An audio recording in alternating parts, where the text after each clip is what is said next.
মাননীয় মুখ্যমন্ত্রী মমতা বন্দ্যোপাধ্যায়ের নির্দেশে ভারতবর্ষের বিজেপি শাসিত বিভিন্ন রাজ্যে বাংলা ভাষাভাষী তথা বাঙালিদের প্রতি অন্যায়, অত্যাচার, পুলিশি নির্যাতন ও হয়রানির প্রতিবাদে মাননীয় মন্ত্রী আখরুজ্জামান মহাশয়ের নেতৃত্বে ভাষা প্রতিবাদ আন্দোলন।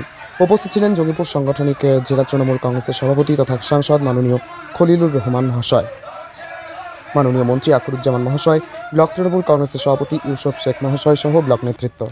জঙ্গিপুর থেকে তরিকুল শেখের রিপোর্ট, জঙ্গিপুর টিভি।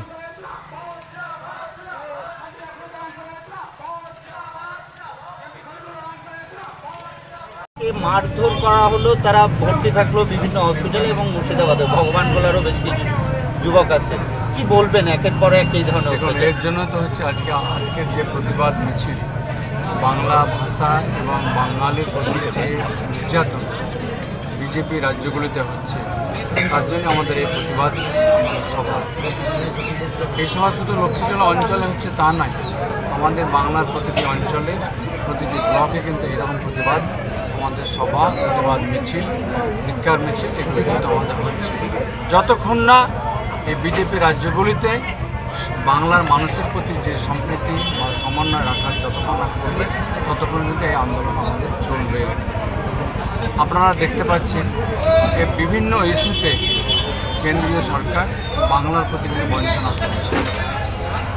যে বঞ্চনার আমরা তার প্রতিবাদ আমরা সংসদের বাইরে, সংসদের ভিতরে, আমরা বাদলী অধিবেশনে আমরা আমাদের নেতা অভিষেক ব্যানার্জির নেতৃত্বে আমরা করেছি এবং আগামীতেও আমরা কিন্তু এই আন্দোলন, আমরা এই প্রতিবাদ আমরা সেই সংসদের বাইরেও হোক বা সংসদের ভিতরেও রাখব।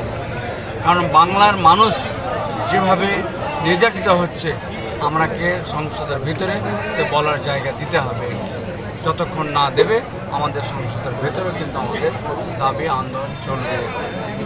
আপনারা যাকে আমি ছোট্ট একটা দিয়ে বললাম, পরিসংখ্যান দিয়ে, যে বিভিন্ন স্কিমের খাতে বাংলার যে প্রায় 2 লক্ষ কোটি টাকা বাংলার পাওনা রয়েছে, সে টাকা দিচ্ছে না।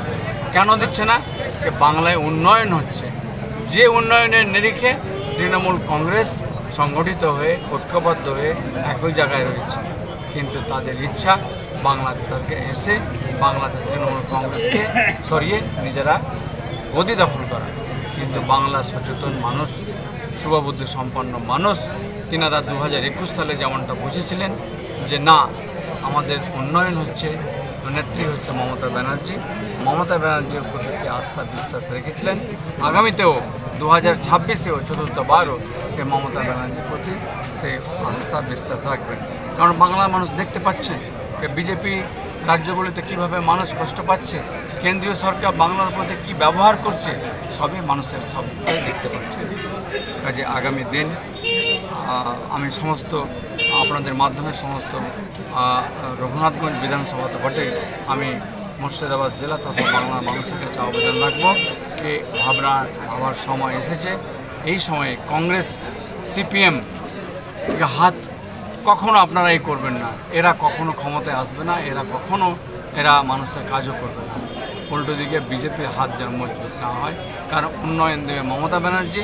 কাজে আগামী দিন আমাদের নেত্রী মমতা ব্যানার্জিকে হাতকে মজবুত করার লক্ষ্যে সকলে নেত্রীর পাশে থাকুন, তৃণমূল কংগ্রেসের পাশে থাকুন। আমি এই আহ্বান সকলের কাছে রাখছি।